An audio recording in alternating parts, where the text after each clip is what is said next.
Olá pessoal, tudo bem? Então vamos lá. Bom, na verdade, eu vou reiterar aqui o que o André falou agora, que o Clube de Autores é uma atividade mensal do SESC e ele tem por objetivo reunir duas gerações de escritores e comparar suas histórias, trajetórias, influências, experiências e opiniões. Então, dentro disso que a gente, dentro dessa premissa, eu gostaria que vocês, caso tenham algumas perguntas, direcionassem essa pergunta para os dois escritores, para a gente poder fazer a comparação nas opiniões, tudo bem? Bom, nós temos aqui hoje o Rafael Dracon e o Marçal Aquino. Eu vou falar rapidamente sobre vocês, foi uma pincelada, porque coloquei 4 linhas na carreira da carreira deles, deve ter milhares e milhares de linhas aqui. O que vocês quiserem complementar, vocês podem complementar. O Rafael Dracon é romancista, roteirista de cinema e editor.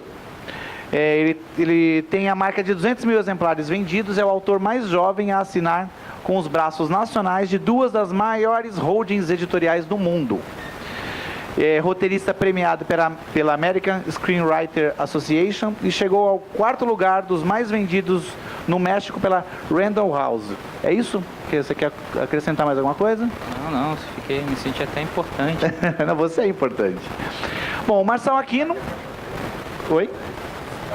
Faixa preta, isso eu não sabia. Bom, o Marçal Aquino é jornalista, escritor e roteirista de cinema e televisão. Ele publicou muitos livros, entre eles o volume de contos, a coletânea O Amor e Outros Objetos Pontiagudos, pelo qual recebeu o prêmio Jabuti, além dos romances Cabeça Prêmio e Eu Receberia as Piores Notícias dos Seus Lindos Lábios, que foi adaptado para o cinema. Atuou como roteirista de filmes como O Invasor e O Cheiro do Ralo. Seus livros estão publicados na Alemanha, França, Suíça, Portugal e México. Quer complementar? Não, eu me senti importante também. Que bom. Então vamos lá, pessoal. Eu peço só um favor a vocês. Tem um microfone circulando aqui entre vocês. Mesmo que a gente sabe que dá para ouvir vocês aqui, mas como nós estamos gravando, eu gostaria que o áudio das perguntas de vocês também fosse gravado. Então vocês, quando forem fazer perguntas, peçam para a Paola leva até vocês, e aí vocês fazem a pergunta pelo microfone, ok? Às vezes pegam. Então vamos lá. Vocês são escritores com quase 30 anos de diferença da publicação do seu primeiro livro para a publicação do seu primeiro livro. Quando vocês começaram, como era o panorama da literatura? Como era a literatura na época de vocês? Havia algum modismo literário? Houve aceitação imediata da obra de vocês ou isso demorou a acontecer? Vamos começar pelo Dracon. Ok. 30 anos de diferença? Quase 30. Cara, é minha idade. Quase, né? Então, isso é muito interessante estar aqui com o Marçal, exatamente que em 2007 foi quando eu estreiei. Assim, alguns meses antes de eu estrear, eu fui numa palestra do Marçal no Rio, lá no Banco do Brasil, lá no auditório, e escutei ele falar sobre o mercado editorial, o mercado que eu queria entrar e que eu almejava. Por isso que é tão marcante hoje estar aqui do lado dele 7 anos depois, né, de passar uma estrada já, né, ver tanta coisa acontecendo. E no meu caso, sobre o mercado em si, eu faço literatura fantástica, né? Uma literatura que não havia um mercado de literatura fantástica nacional. Havia, obviamente, escritores de literatura fantástica nacional, mas não havia um mercado. Antes do André Bianco chegar lá e abrir, meter o pé na porta, usando o próprio dinheiro para ir de livraria em livraria publicar o livro dele, aquilo que é uma história que o pessoal já conhece. E aí, depois do André, eu consegui a proeza de conseguir ser publicado pela Planeta depois de uma saga que tinha tudo para dar errado, numa história que tinha tudo para dar errado e que eu arrisquei tudo. E depois o Eduardo Spor também veio e conseguiu numa época do Crepúsculo, estava em cima, ele conseguiu brigar ali na lista da Veja. Então, por isso que existe uma parte dos fãs de literatura fantástica que chamam a gente da Trindade, no sentido de da gente ser os 3 que abriram o mercado para a literatura fantástica nacional. Não que a gente tenha sido pioneiro, mas que a gente tenha, né, ajudado nesse sentido. E aí hoje A situação é bem diferente. Hoje a gente tem um mercado já consolidado de literatura fantástica nacional. Até o trabalho que eu fiz frente à Fantasy na Casa da Palavra envolvia muito isso de descobrir novos autores. E outras editoras têm feito isso. A Rocco vai iniciar agora um selo nesse sentido também. Editoras como a Gutenberg, editoras como a Vermelho Marinho, a Lir, são várias, né? A Draco, várias editoras que revelam novos autores todos os dias. E o que é mais interessante é que hoje a gente vê muitos leitores querendo se tornar escritores de literatura fantástica e tomando esse prazer de pegar como exemplo esses autores que conseguiram. Então, eu acho que o maior prazer que a gente tem nesse sentido é esse, de hoje poder ver o que a gente conquistou no mercado que não existia e hoje a gente vê leitores sonhando com isso porque ele está consolidado. Então, essa é a nossa maior vitória. O modismo na época que você começou era de vampiros, não é isso? Mais ou menos? Eu lembro que tinha bastante. Na época que eu estreiei, o auge era o Eragon. E então estavam os dragões, por isso que me beneficiou muito naquela época. Na época que o André chegou a pegar o Crepúsculo depois, que ajudou ele nas vendas dele, e o Eduardo pegou a época do Fallen, que também ajudou. Então, era uma coisa de estar no lugar certo na hora certa. Por isso que eu acredito que sempre tem uma magia por detrás das coisas, tem que ter. Certo. E você, Marçal, como que era a literatura na época que você publicou seu primeiro livro? Foi em 80 e... Eu publiquei o primeiro livro, eu fui ligado ao movimento de poesia marginal. Então eu publiquei um negócio chamado Tiragosto Poético em 84. Depois eu publiquei um volume de poemas em 85. Em 86 eu descobri que eu não era poeta, que era uma puta fraude. E aí eu fui fazer prosa. Você era só marginal? Não, eu era fraude, porque os meus poemas tinham enredo, tinham personagens. Na verdade eu era um prosador pensando que podia fazer poesia. Daí eu fui ler os poetas, criei vergonha, então por uma questão de higiene eu nunca mais escrevi poesia, né? Então, o que aconteceu? Veja você, mas é importante assim, os anos da minha formação como escritor e como leitor, a década mais importante é a década de 70, porque eu entro na década de 70 com 12 anos e saio com 22. Então são os anos da minha formação. Veja, ditadura militar, censura pesada em cima da literatura, foi a época de maior perseguição aos autores. Vigência total do conto como gênero literário, foi a época de ouro do conto. Então me tornei contista. E eu fiquei durante o final da década de 70 e a década de 80 escrevendo um livro de contos. Quando eu fui publicar, tinha saído de moda o conto. Ninguém queria saber de conto. O conto não vendia, ficou maldito. E eu só sabia fazer conto, não sabia fazer romance. Eu me lembro do Jiro Takahashi dizendo, olha, se você escrever um romance, eu publico sem ler, porque eu sei que você sabe escrever, mas conto, não me traga conto aqui. E aconteceu uma coisa curiosa, porque naquela época tinha um concurso importante, que era da Nestlé, a Bienal Nestlé de Literatura, e eu acabei escrevendo um volume de contos, porque eu não conseguia publicar por editora nenhuma. Eu tive perto de publicação e as duas editoras faliram. Naquele tempo tinha menos editoras do que tem hoje, até porque tecnologicamente falando houve um salto. Hoje você não precisa mais do que um computador para ter uma editora. Todos os trabalhos são terceirizados também, você não precisa ter uma editora física também. Havia um outro aspecto importante, que é a questão de visibilidade. Embora o livro na época tivesse mais durabilidade, porque um livro era lançado e ele ficava sendo discutido durante 1 ano, 2 anos, ele tinha uma vida útil maior. Hoje o livro é muito rápido, né? Porque os lançamentos não tem espaço para isso, inclusive, espaço físico. E eu acho, em função do que aconteceu, dessa revolução tecnológica, o livro tinha uma importância social, sobretudo na década de 60, quando eu comecei a ler, que hoje não tem. O livro tem importância na vida das pessoas. Hoje não tem. Eu acho que o livro hoje é um produto de consumo, mudou a forma, mudou tudo, né? Mudou a forma de ir ao cinema, então o livro também participa disso. O livro já é um produto. Não à toa as livrarias hoje são grandes supermercados coloridos e lindos, né? O livro tem que ter esse atrativo. Então mudou um pouco aquela coisa do leitor, como, né? Os caras que liam. Enfim, era muito diferente disso tudo. Era mais difícil publicar um primeiro livro. Eu acabei publicando porque eu ganhei um prêmio, eu ganhei a Bienal Nestlé, por isso que o livro foi publicado. E a partir daí você vai, porque estimula você. Eu acho que o escritor, quando ele escreve, ele quer ser lido. Se você deixou de ser aquele escritor íntimo, escrevendo para si mesmo, se você acredita que as suas histórias podem ser compartilhadas, tudo que você quer é que os seus livros circulem. E é muito complicado num país como o Brasil, que tem 3 mil leitores. Né? Aquela coisa assim, qual é o mercado brasileiro de ficção adulta? 3 mil leitores. Essa é a tiragem média de livro no Brasil. Eu digo, é uma seita. Sabe? Tem igreja aí que tem mais fiéis do que a literatura. Sem contar que desses 3 mil, 500 são jornalistas. Outros 500 são os próprios escritores. Uns 40 da família. Restam os caras que gostam, porque é difícil você pegar alguém hoje que goste de literatura como leitor, só como leitor. O cara quer escrever também.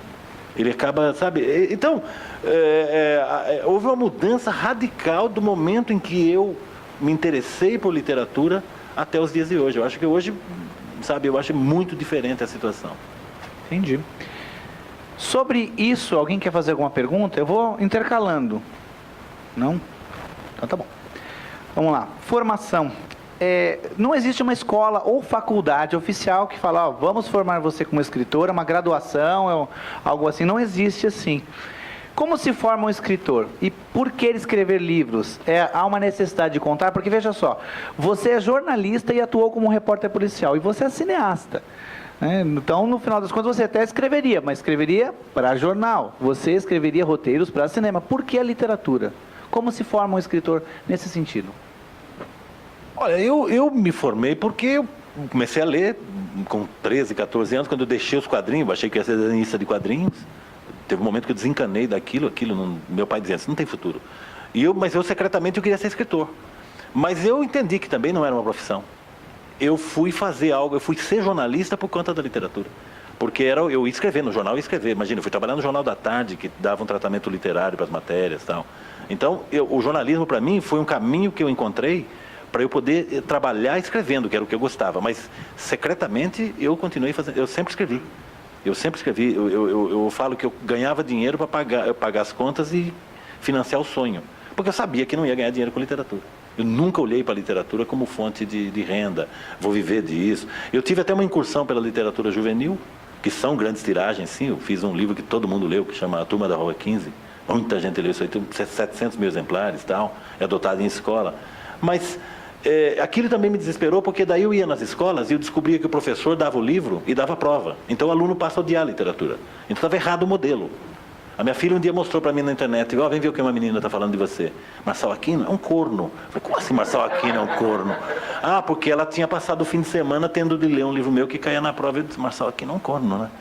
Então, você veja, porque você quer ser escritor, eu acho que você quer ser escritor. Eu queria contar isso, eu vim de uma cultura oral, eu nasci numa fazenda, eu fui criado na zona rural até os 6 anos. Eu sou uma coisa assim, completamente impossível hoje. Eu vi televisão pela primeira vez com 6 anos de idade. Hoje a criança já nasce se vendo no ultrassom, né? Já nasce televisivo, né? Então eu só fui ver televisão. Isso foi muito importante porque me permitiu ouvir as pessoas contando, que é a coisa que eu mais gosto. Que é aquela brincadeira que eu falo que eu escuto conversa na rua, né? Eu preciso desse contato. Eu não fico em casa pensando, vou escrever isso. A coisa nasce no combate, no dia. E a experiência como jornalista, então, acabou sendo muito importante também por isso. Eu me lembro que eu queria me tornar escritora, eu falei, eu vou fazer faculdade de letras. Ninguém ensinou nada lá de... Não, só fechando. Onde forma escritor? Nos livros. Nos livros. Não há outro lugar. A única maneira de aprender a escrever é lendo. Você pode fazer oficina, é muito bom, porque queima etapas, né? Você vai fazer uma oficina com um cara que tem experiência, evidentemente ele passa a experiência para você, você evita certas bobagens. Mas não tem outro lugar, até porque o escritor nunca está pronto. Ele nunca pode sentar e falar, bom, agora eu sou escritor. É sempre, o próximo livro é uma incerteza. Deixa eu te perguntar uma coisa então, isso. Quando você falou assim, olha, é claro que você vai dizer, você é muito humilde, deu para perceber que você vai dizer que está sempre em formação, mas quando você falou assim, atingia uma maturidade literária, eu acho que agora eu posso me considerar um escritor de respeito. Em que momento você acha isso? Não acredito que isso tenha acontecido. Não vejo assim. Não vejo assim, porque eu acho que... Eu sempre pensei que... Uma ilusão que eu tinha também no jornalismo, que escrever eu acho difícil. Eu não acho fácil escrever. Tem gente que deve achar fácil, não sei. O problema da gente é que a gente lê um texto muito bom e pensa, pô, o cara escreveu, não é verdade. Pode ter custado caro. Então, eu acho que assim, você não está pronto nunca. E outra, se você é tão bom, você não terá dificuldade no seu próximo livro. E eu acho que a cada livro, você piora as suas expectativas, piora no sentido de que você não quer pisar onde você já pisou. Você não quer pisar sobre as suas próprias pegadas. Tem tudo isso aí. E, fundamentalmente, no fundo, nós não sabemos por que escrevemos. Existe um lado misterioso aí que é inexplicável. Também não me interessa desvendar. é bom, eu não acho uma doença, tem gente que fala escrever uma doença, não acho doença merda nenhuma. Acho uma delícia escrever, acho uma possibilidade de você publicar genial, acho você compartilhar a história com pessoas, você entender que o outro te leu, sabe? Aquela ideia que você teve, isso aí é fascinante. Agora, o escritor nunca está pronto, não pode existir isso. Você concorda, Rafael? O que você acha disso? Perfeito, falar o quê, né? Você tem que Mas falar, é exatamente isso que o Marçal está falando sobre a questão da vontade de escrever e ser escritor. No meu caso, eu fui fazer a faculdade de cinema para aprender a escrever para cinema. E, no fundo, estudando as estruturas, a estrutura aristotélica, ou a estrutura de Sid Field, Robert McKee, ou tive um professor que era cubano, então ele me mostrou a estrutura, como eles faziam lá na faculdade de cinema de Cuba. E no final é tudo muito parecido com a estrutura literária, as coisas de trama, de ponto de virada e tal. O que muda realmente é a forma como você coloca aquela história na hora de contar. E aí, eu tive uma influência muito grande do meu avô, porque eu vim de uma origem muito pobre no Rio de Janeiro. Minha família, ela veio de uma origem muito pobre. Meus avós, eles moravam do lado da linha do trem. E aí, só que o meu avô, ele era igual aquele personagem da Vida é Bela, sabe? Que via poesia na desgraça. Então, por exemplo, quando alagava o barraco deles, em vez dele transformar, né, para ele não transformar aquilo num problema para minha mãe e para os meus tios, ele fazia com que eles fizessem barco de papel para brincar na enchente. E aí eles iam dormir, ele pegava com aquela pá sozinho, tirava toda aquela terra para que quando eles acordassem, eles não vissem aquilo cheio de terra e tentassem não se traumatizar com aquele processo. E ele era um contador de histórias, então. Ele chegou a trabalhar no cinema, trocando como projetista. Então, ele assistia 500 vezes aqueles filmes, Os Brutos Também Amam, Meu Ódio Será Sua Herança, sabe, Rastro.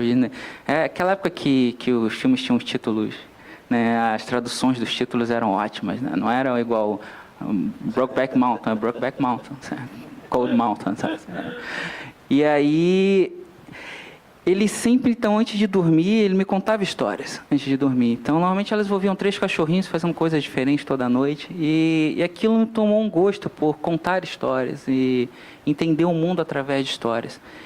E ele faleceu quando eu devia ter uns 5, 6 anos, mas é muito forte a memória dele.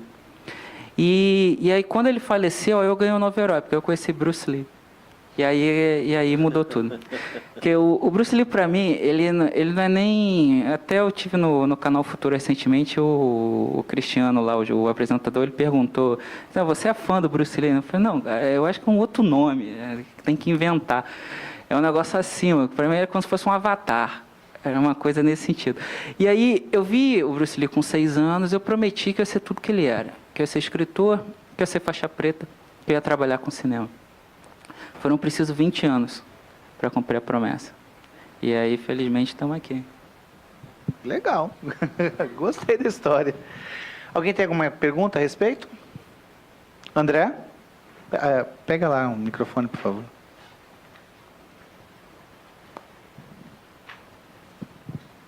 Uma pergunta para o Marçal, primeiro.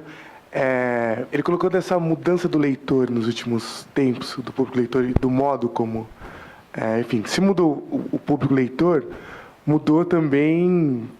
a pergunta é, mudou também o escritor? O escritor hoje, ele é diferente do escritor do seu tempo, não no sentido daquilo que escreve, mas de formato.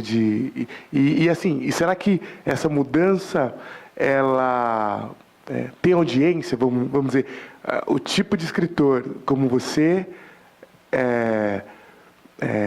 tinha uma relação muito forte com aquele tempo no qual, enfim, você nasceu e teve a sua maturidade. Mudou radicalmente. Hoje o escritor, ele é obrigado, queira ou não, a ir para o corpo a corpo. Ele tem que estar aqui. Quando eu comecei, o escritor era mal visto. Ninguém queria saber do escritor. Não, escritor, o que é o escritor? O que o escritor tem a dizer? O escritor ficava muito relegado a ir às escolas, à academia, à universidade. Esse pop em que o escritor foi transformado, alguns deles até levaram a sério e viraram próprios personagens, né? Aqui em São Paulo está cheio de personagens escritores, né? São seus próprios personagens, é muito engraçado. Eles em alguma hora eles escrevem, mas eles são personagens. Eu convivo com eles diariamente, já sei disso. Então mudou muito, porque mudou a literatura nesse sentido também. Então, eu acho que essa mudança, ela tem a ver com tecnologia, evidentemente. E hoje o cara se vê obrigado a fazer parte de um processo que é muito diferente. O escritor é quase um artista hoje. Ele é levado nas festas. Eu outro dia pensei, se você quiser ficar indo a festas e feiras literárias, você não faz mais nada o ano inteiro. Você viaja para tudo quanto é canto do mundo e você, de certa maneira... É curioso, porque, de certa maneira, isso tem a ver com o aumento de venda de livros, com divulgação, com tradução. Se você vai a uma feira, por exemplo, principalmente nós que escrevemos em português e vivemos cercados por hispanofalantes, hispanoleitores, nós temos essa dificuldade, porque o escritor brasileiro, você vai numa feira na Colômbia, ele é um desconhecido. Ele é um desconhecido, é quase um elo perdido. Porque eles não têm a ver... Porque quando você lança um livro no México, automaticamente ele pode ser lido na Argentina, na Colômbia, na Venezuela, pela língua comum. Nós temos esse problema. Tanto é que tem brasileiros escrevendo em inglês, diretamente, para tentar escapar, romper isso aí. Então, há sim uma mudança hoje, e eu sinto assim que o papel do escritor, hoje, vai além do ato de escrever. Eu, por exemplo, sou completamente avesso à rede social, eu não tenho tempo para isso. Eu acho que isso cheira a fofoca para mim. Você ficar... Com todo respeito. Então, eu tento resistir. Eu tenho e-mail, tem uma página do Facebook que é falsa, tem um cidadão que mantém a página lá no meu nome, um gaiato lá, fazer o quê? Eu não tenho Twitter, eu não tenho nada disso. Eu digo, se eu fosse um escritor começando hoje, eu estaria frito. Porque eu ia ter Era isso que eu queria perguntar. Eu ia ter que fazer. Escritores reclusos, por exemplo, vamos pegar um Dalton Trevisan. Se ele fosse começar a carreira dele hoje, ele não estaria morto. Hoje ele teria que ir no Faustão. Você está entendendo? É. Sabe? Não, o Rubem Fonseca, que é outro escritor avesso Rubem também. Fonseca. Pô, é interessante, muito interessante ouvir isso, porque eu falei isso e eu gerei uma polêmica nas redes sociais, que o meio literário ficou falando de mim 2 semanas. Mas de repente eu fiquei conhecido no meio literário porque eu falei isso, eu falei a verdade. E aí a jornalista, claro, ela aproveitou para aproveitar a polêmica, porque isso, eu usei exatamente o que você falou agora, eu expliquei para ela. Então, eu virei para ela e falei para ela uma hora, hoje o escritor, ele não pode mais ser isolado, ele tem que ir para o corpo a corpo, você tem que participar de feira, você tem que estar disposto a batalhar pelo seu livro, porque você está concorrendo com muita coisa que às vezes não é nem literatura. Quando a gente tem quando você vai postar o seu livro no Facebook, por exemplo, você está concorrendo, o mesmo post do seu livro está concorrendo com foto de gatinho. E concorrer com foto de gatinho é foda, meu irmão. Tá pensando o quê? Ele vai ver quantos likes deu a foto do gatinho e quantos deu do teu livro. E aí, eu expliquei isso. Então, que o escritor, hoje, quando ele fica isolado, o isolado, ele hoje não conseguiria. Então, quando você tem um estilo tipo do Rubem Fonseca, que não sai de casa nem para comprar pão, assim, hoje em dia... Porque é mentira também. É uma imagem que foi criada dele, porque... mas na época funcionou, porque era uma época que o escritor não era como hoje, né? Aí, conclusão, a jornalista pegou e colocou assim no título. Rafael Dracon afirma, Rubem Fonseca hoje não seria publicado. Eu assinaria embaixo isso aí. E aí o meio literário ficou maluco, dizendo que eu tinha ficado maluco, que era o fim da literatura e tal. Aí a Ana Maria, nossa presidente da Academia Brasileira de Letras, foram perguntar para ela. Aí o Rafael Dracon falou isso e tal, ela falou, ele está certo. E morreu a polêmica. É curioso, porque os próprios escritores ditos mais velhos, o pessoal da academia, por exemplo, Nélio da Pinhon, a própria Ana Maria, o Coni, essa turma está se vendo no mato sem cachorro, porque eles estão sendo obrigados a adentrar a rede social, etc. Então, quer dizer, são novos tempos, há um espírito de uma época aí ainda em convulsão, porque a gente não sabe em que momento dessa revolução nós estamos, e ela pode estar muito no começo, porque tudo está se transformando. Sim. Você imagina, de uma penada, eu sou do tempo que tinha fax, né? Eu falo assim, o fax foi uma puta avanço, né? O fax era maravilhoso. O fax teve uma vida brevíssima, né? Porque acabou, né? Não tem sentido. Muito bem, nós somos da geração que assistiu filme em película.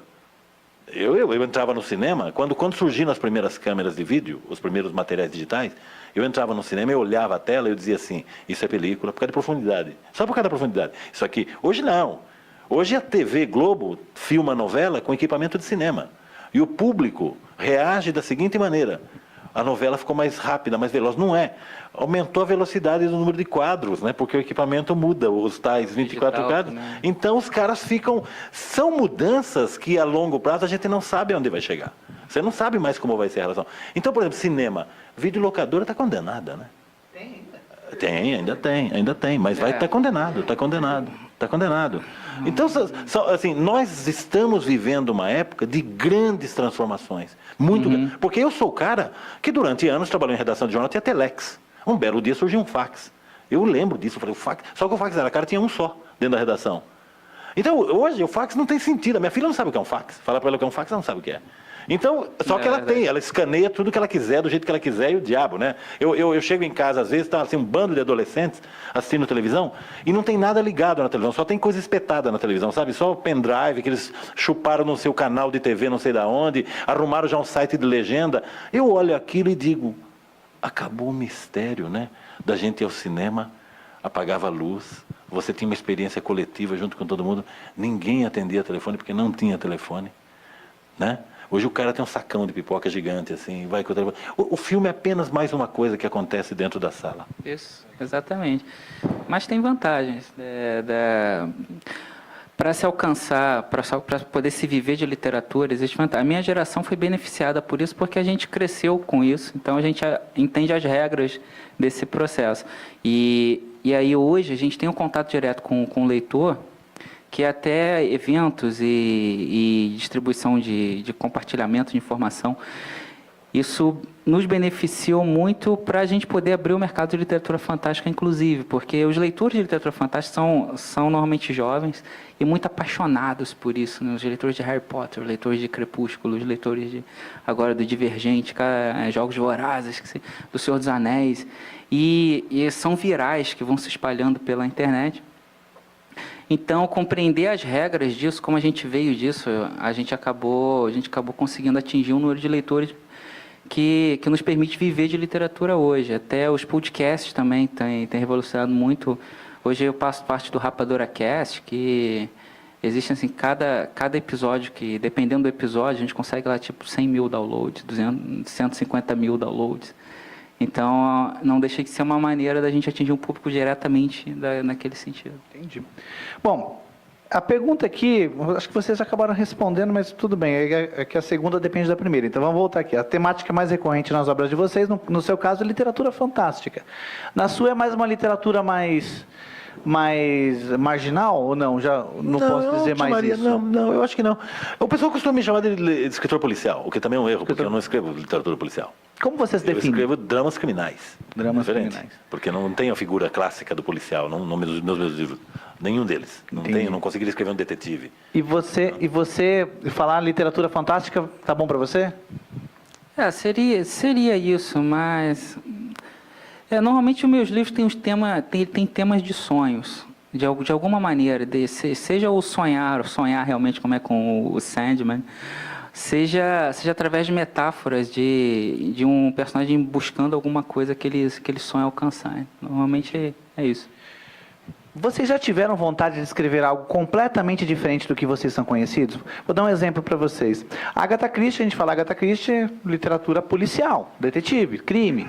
Só que ela teve uma vontade imensa de escrever livros de romance. Romance mesmo, homem com mulher, que é amor, aquela coisa. Ela falou, não vai pegar bem para a minha carreira. Então ela fez 6 romances sob o pseudônimo de Mary Westmacott.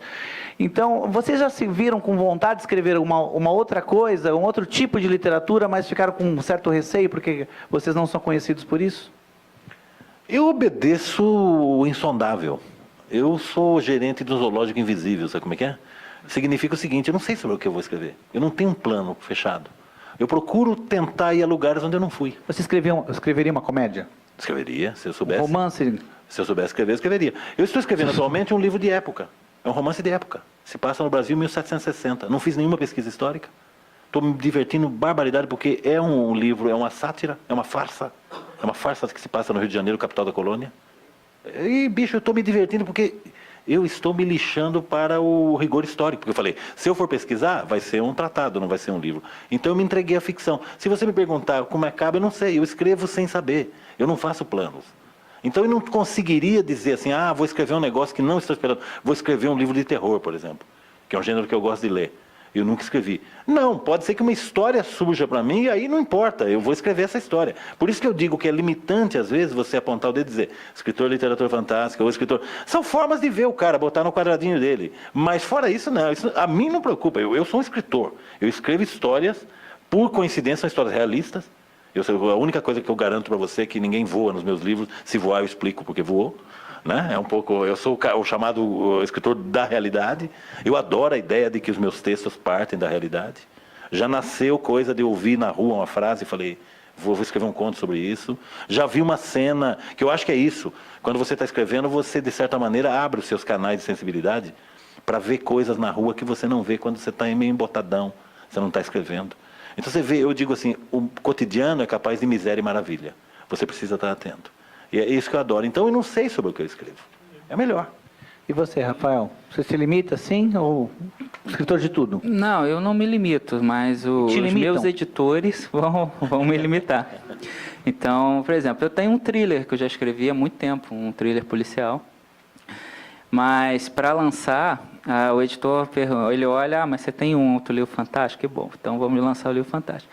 O próprio Fios de Prata foi assim, eu ia lançar um livro chamado Coletor de Espíritos. E ele é um drama sobrenatural, assim como o roteiro que eu fiz na faculdade, é um drama sobrenatural. E, na época, o Pascoal, que é o editor da Leia, todo mundo na Leia tinha adorado o livro, mas ele olhou e ele não gostou, ainda mais quando ele viu que era drama sobrenatural. Ele achou que fugia muito da linha fantasy do Dragões de Éter, que ele estava querendo. Então, quando ele viu que eu tinha um outro livro, que era o Fios de Prata, que é um irmão que eles têm até uma cena que eles se cruzam, mas o Fios de Prata era literatura fantástica. Mesmo passando no mundo real, no mundo dos sonhos, do sonhar, então o Fios de Prata passou na frente e a Leia publicou. Agora o Coletor de Espírito vai sair pela Rocco, em algum momento. Então, o mercado, às vezes, limita nesse sentido. Mas, como escritor, não, é um prazer grande. Pseudônimos causam afinidade em vocês? A ideia de ter pseudônimos e publicar um outro tipo de literatura? Só em concurso de contos que eu fazia isso. Meu pseudônimo era Christopher Nolan. Aí, que na época sem dinheiro, eu estava lembrando disso porque eu estava olhando meu currículo há pouco tempo, que eu tive que mandar para uma situação que tinham me pedido. E aí eu fui ver, faz tempo ver currículo, né? Um negócio já né, antiquado para né, aquele formatozinho, pelo menos para mim. E aí, quando eu fui ver, eu fui lembrando de coisas que eu nem lembrava da minha vida. E eu lembrei de um período desse, que era um período lá sem dinheiro. E que aí a maneira de eu arrumar dinheiro, eu dava aula de artes marciais, mas para poder fazer um extra, eu entrava em concurso de contos. Então, eu via os concursos de contos que estivessem pagando dinheiro. E aí eu definia, cara, eu tenho que ganhar isso, porque eu preciso desse dinheiro. Então, eu entrava em 10 concursos e ganhava 5. Aí, então... Que boa média, hein? Era... então era assim, eu ganhava às vezes, então às vezes tirava tipo segundo lugar, terceiro lugar, mas ainda era tipo, ganhava R$1.000, R$2.000, R$3.000. Então às vezes, toda hora ligavam lá em casa e falavam, Christopher Nolan. Aí, tinha uma vez que eu falei, não engano, desliguei, o cara ligou de novo. Ele, Rafael, ele, pô, tem o pseudônimo, cara, caraca, R$3.000, eu tô aqui desligando a cara do maluco, precisando pagar a conta. Entendi. Você quer fazer pergunta? Uma pergunta pro Rafael. Assim, da sua perspectiva como escritor aí de início de carreira, o que você acha que faz um grande escritor hoje? Um prêmio literário, a crítica ou o público basta? A crítica não... o que é a crítica literária hoje? Não existe a crítica literária. Tanto que é por isso que os blogs literários explodiram. Porque o que acontece? Antigamente a gente tinha a lista da Veja mandava. Né? Você vai ler isso aqui é a literatura. Só que aí os críticos não acompanharam essa mudança que a gente está conversando aqui na frente. Então, tudo que a população gostava de ler e dizia que eu gosto disso, eles falavam, não, isso não é literatura. Então o cara virava, pô, adorei o Código da Vinci. Não, Dan Brown, isso é ridículo. Dan Brown, coisa, não, o cara não consegue juntar duas frases. Ok, aí eu gosto da Culpa das Estrelas do John Green. Não, pelo amor de Deus, vai ler literatura de verdade e tal. Não. E aí eu gosto de Harry Potter. Então, Harry Potter não é literatura. Tá? Então o que o pessoal gostava não era literatura. Então, como para a crítica tudo era irrelevante, os leitores viraram e passaram a considerar a crítica irrelevante para eles. E era óbvio que isso ia acontecer, que os blogs literários iam explodir. Então, o que eles passaram a fazer? Criaram os blogs, passaram a fazer as próprias resenhas dos livros que eles queriam ler. Então, hoje, sim, os meus leitores de literatura fantástica, os leitores que leu Bianco, todo mundo dessa nova geração, ninguém vai procurar numa revista uma crítica. O pessoal vai na internet, vai digitar, vai lá no Scoob, vai lá nos próprios canais, né? Então, esse boca a boca foi essencial para se abrir o mercado. Então, o prêmio, ele pode dar um prestígio, ele pode ajudar na publicação. Então, é que nem o Marçal falou, ele ganhou o prêmio e foi publicado. Então, hoje, por exemplo, um autor que ganha um prêmio São Paulo de literatura, ele chama a atenção da Companhia das Letras e tal. Então, para ele ser publicado, o prêmio é importante. Agora, em relação ao público, o público não está nem aí, cara. Então, às vezes eu vejo o cara colocando na capa dos livros, finalista do prêmio Jabuti, finalista do prêmio. Cara, o leitor vai passar, ele não está nem aí. Aquilo é pro céu, se é pro ego do escritor, beleza. Mas para o leitor na livraria, ele não está nem aí. E aí, o que realmente causa hoje em dia é o boca a boca e principalmente essa comunicação que existe, que os próprios leitores fizeram dos próprios canais. Você concorda, Marção? Totalmente, acho que é isso. Perfeito. A crítica não existe. Eu assisti ao fim da crítica porque eu peguei ainda jornais que faziam crítica. Mas isso rapidamente virou muito mais... O que sai no jornal é resenha, né? É o anúncio do livro. Porque eu sou de um tempo que... Por que era mais difícil publicar? Se você conseguisse publicar para uma editora mais ou menos, você não tinha acesso à mídia. Ninguém ficava sabendo que você publicou. Se você não tem a mídia, você não tinha espaço na livraria. Hoje isso aí não, o cara pode, sabe, a Veja pode ignorar o cara a vida inteira e ele ser um puta de um cara conhecido e ter uma legião de leitores, adorado, ganhando dinheiro, inclusive, que é, sabe, é importante também dentro desse processo. Então eu acho que hoje mudou muito. A crítica hoje, a internet é o lugar da crítica. Na medida em que a academia não consegue dar conta disso, quando eu digo academia, eu digo universidade, ela não consegue dar conta disso também, porque ela também não tem canais, porque os jornais não vão, nego não vai abrir um jornal domingo em casa e ler 2 páginas de texto sobre um livro, pode ser o livro que for. O cara vai dar uma olhada e não tem essa... Só estudioso vai atrás. Então, vocês não se preocupam muito com a crítica pós-publicação, e a crítica antes da publicação. Quem lê as primeiras versões das histórias de vocês? Quem lê as suas primeiras histórias? A sua esposa? Antigamente era minha mãe. Aí, porque Mas aí não tinha crítica nenhuma. Por quê? Ah, é? É que tu não conhece minha mãe. Ela me fez mudar o final dos meus roteiros, que ela falou que o personagem... Ela falou, ele passa o roteiro inteiro sendo macho, aquele cara que toma a rédea da coisa, e no final ele virou um viadinho ali, ele tentou fazer um negócio que não tinha nada a ver com... E aí eu li, faz sentido do ponto de vista, né, que ela estava abordando e tal. E eu mudei o final por causa dela. E ela é muito crítica nesse sentido. Então, quando eu sabia, quando ela dizia que tinha gostado, ela realmente tinha gostado de um livro. E minha mãe já me salvou de um monte de furada também, né? Que, principalmente nessa época que eu te falo, a gente veio de uma origem pobre, então as coisas que ela já me salvou de deixar de fazer, por exemplo, uma vez me convidaram para fazendo teste no clube de striptease. Aí eu olhei... Pois é. Isso sim é uma biografia, né? Tá vendo? Aí... E era a época da pindaíba mesmo, né? A gente não tinha nada assim. Aí eu virei e falei pra minha mãe, vem cá, você se incomodaria de ter um filho gogo boy? Ela, assim, meu filho me incomodaria muito. Aí eu falei, mas por que isso assim, tão rápido? Ela, porque um dia você vai ser um escritor famoso, você não vai poder ter isso no seu passado. Pô, mãe é foda, né? Aí eu virei e falei pra ela, eu não lembro quanto, mas era um negócio que assim, que na boate em si eles não ganhavam nada, mas quando eles fazem shows particulares, aqui era uma grana louca. Aí era um negócio assim, eu não lembro quanto, mas eu falei, mãe, mas eles ganham X por 15 minutos de apresentação. E aí, ela era antigamente, então, a primeira. Hoje em dia, eu sou casado com uma escritora, então... Me ajuda muito, a gente fala de literatura o tempo inteiro. A gente vai no Outback, você está conversando, está no guardanapo falando sobre isso. Então é uma troca constante. E eu termino de ler o livro que eu estou fazendo agora, ela me faz ler para ela cada capítulo antes de dormir. Então tem uma parceria muito grande. É uma parceria que eu nunca tive antes, né? É uma coisa muito diferente até para mim. A gente vê como é importante realmente ter uma pessoa que entende o teu mundo. Eu tive relacionamento com pessoas que eram de fora desse meio, então para mim é uma situação muito diferente que felizmente tem sido uma troca muito rica. Somos dois, minha esposa também. A gente faz a mesma coisa. Marçal, e você? Quem lê suas primeiras histórias? Eu não tenho esposa, cara, então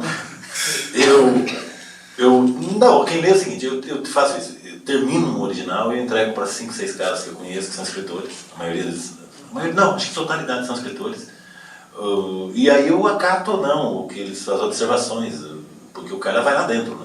Ele vai para dentro da linguagem e poupa os leitores e a gente de grandes bobagens, né? Porque às vezes você revisa 200 vezes um texto e você não percebe, eu que vim do jornalismo sei disso muito bem, você não percebe as bobagens que você está escrevendo, não é bobagem de empastelamento, você está afirmando coisas, sabe aquele negócio, o personagem sai de casa com a camisa vermelha e 2 páginas dentro a camisa creme, uma coisa assim, escapa muito isso aí, isso acontece porque você, às vezes você não escreve um trechinho curtinho, você leva 6 meses para escrever, e aquilo muda tudo. Então esse cuidado eu tenho, entrego para caras que eu sei que gostam de literatura, são chatos, são exigentes, e vem com tudo, o nego começa a criticar o título. Eu quando escrevi o Eu Receberia as Piores Notícias Seus Lindos Lábios, um desses meus leitores falou assim, o título é bem estranho.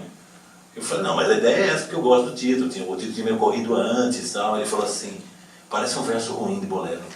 E eu, porra, que animador, né, bicho? Sabe? Então você recebe isso aí, você tem que ter esse espírito aberto para a palavra. Mas a gente tem que ter, eu acho que é importante. Você falou de título, eu tenho justamente um tópico aqui sobre títulos. Porque você escreveu alguns títulos do que você já escreveu. Eu receberia as piores notícias dos seus lindos lábios. Outro. Por bares nunca antes naufragados. Nunca dantes. Nunca dantes. Nunca com Camões. Ah, tá. Então tá bom. O de hoje eu copiei, tá errado. A depilação da noiva no dia do casamento. Isso é um tiragosto poético da década de 70. De onde você tira essas ideias? Como é que você faz para poder... Eu adoro o título longo. Eu acho que o título só não pode ser maior que o livro. Agora eu adoro o título longo. Principalmente porque me parece provocativo. Se eu passo... Eu já comprei livro por causa de título. Acho que todo mundo já viveu essa experiência. Às vezes o livro é até ruim, mas o título é magnífico. Então tem isso. Eu acho o título... Eu escrevo o livro por causa do título. Então você primeiro fala, o título vai ser esse, e começa a escrever. Já acontece com mais frequência. Por exemplo, o Invasor. Eu acordei um dia e falei, vou escrever um livro chamado O Invasor. Anotei no meu caderno, eu escrevo à mão em cadernos, né, antes eu não escrevo direto no computador, eu escrevo tudo à mão. Então eu botei lá O Invasor, eu falei, o que será O Invasor? E eu descobri qual era O Invasor, rapidamente eu descobri qual era O Invasor. O Eu Receberia foi a mesma coisa, o título me ocorreu, eu falei, olha que coisa curiosa, o que será isso? E aí eu fui atrás da história. Então, mas já escrevi, O Invasor é curto, ó. É curto, mas você vai contra o que todo mundo diz, todos os escritores fazem. Muitas pessoas colocam um título provisório.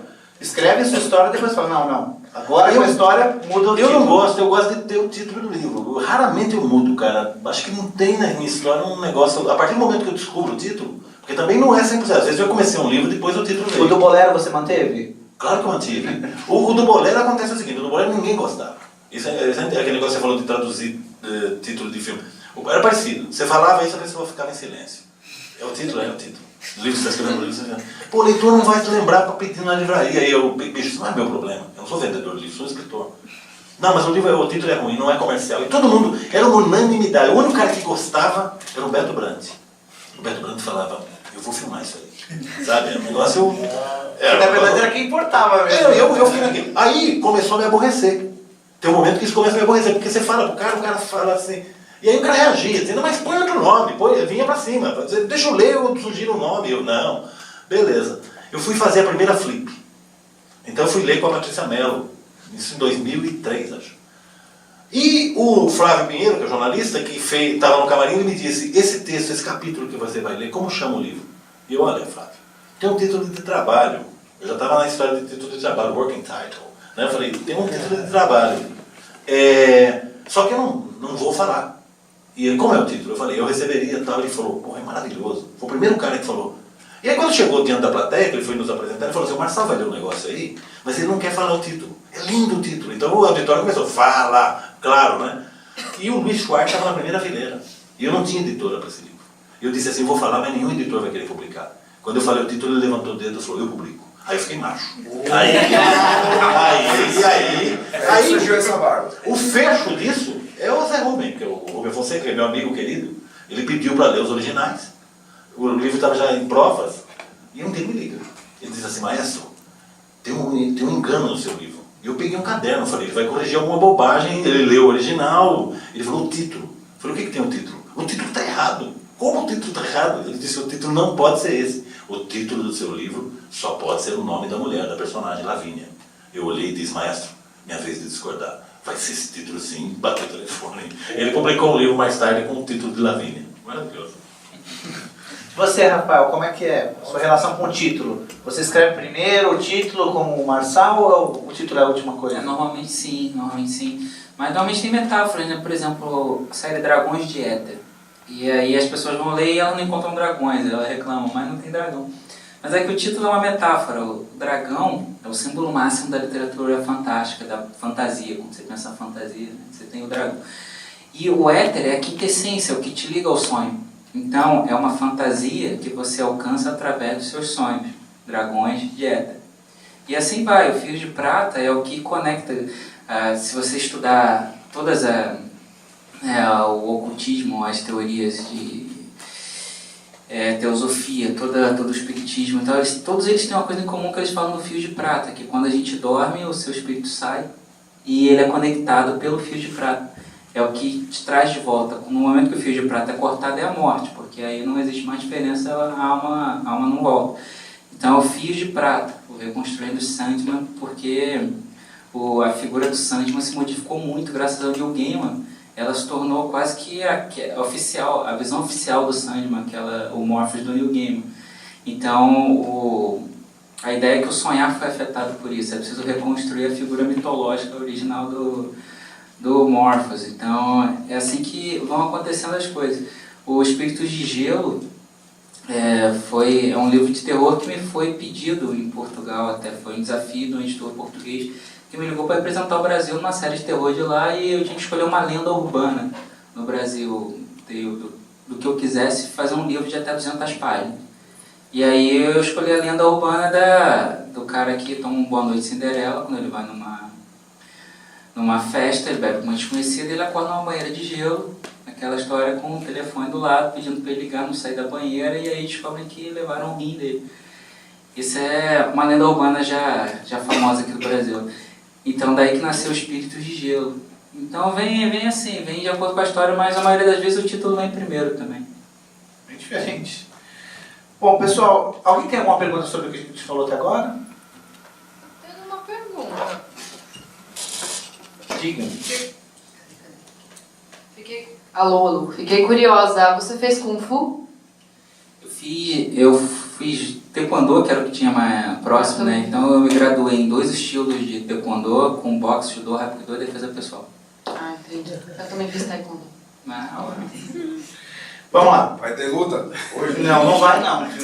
Não encosta nela não. Vamos lá.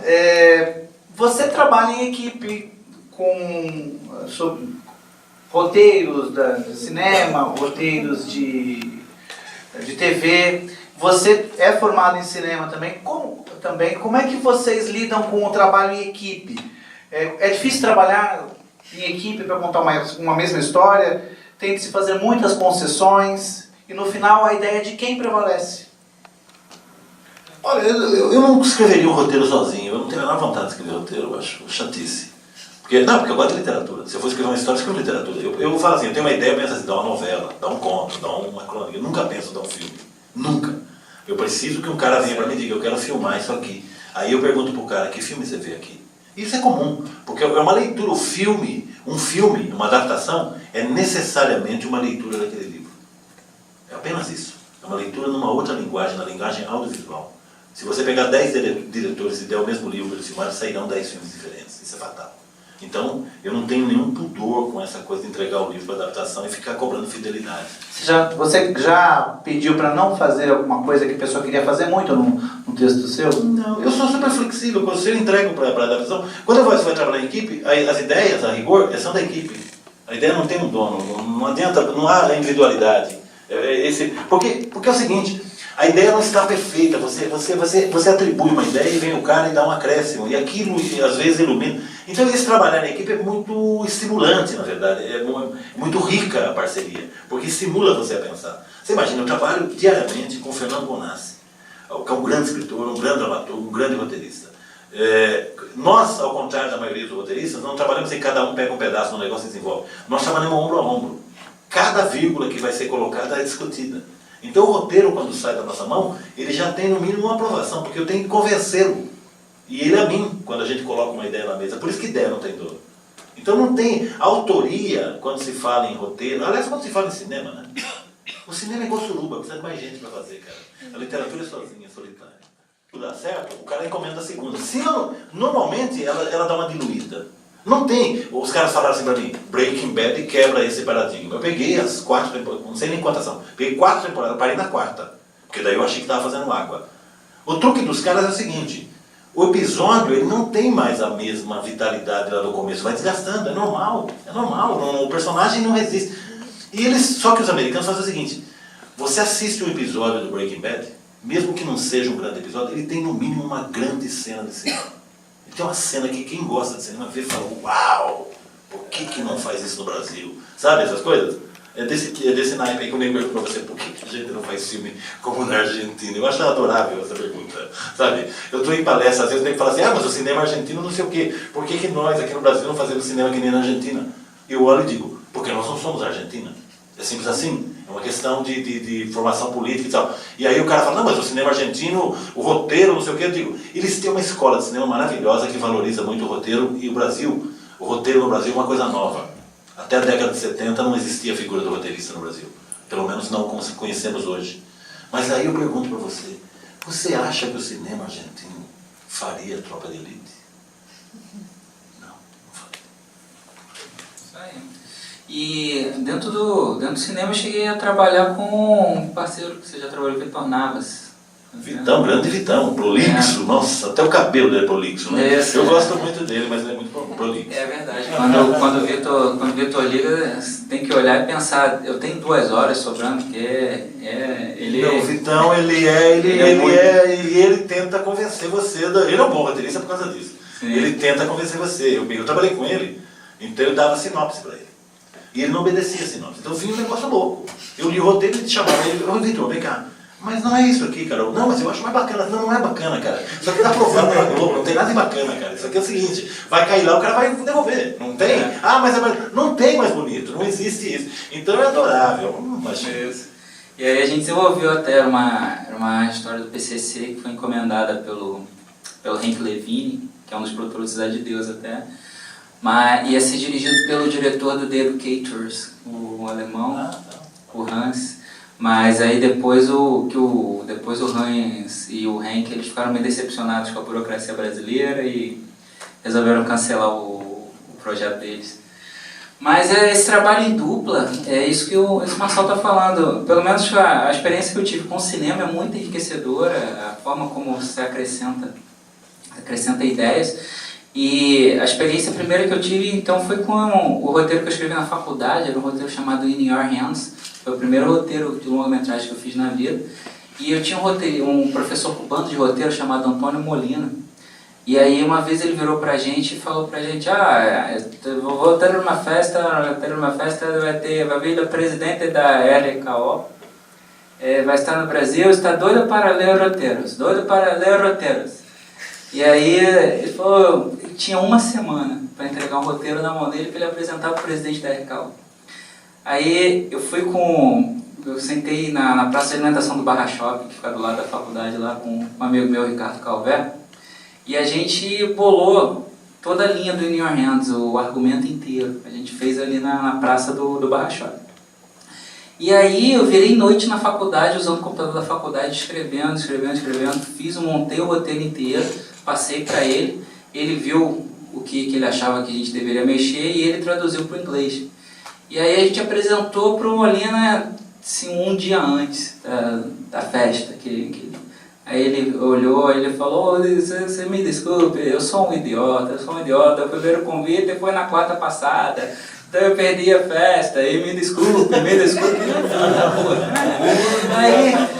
Mas como o roteiro já estava escrito, já estava em inglês, né? A gente escreveu nos 2 concursos americanos, que era o da Rights for... da Guilds for... né? Da Guilds, isso. E da American Screenwriter Association, que hoje não existe mais, mas na época também era a associação dos roteiristas de lá.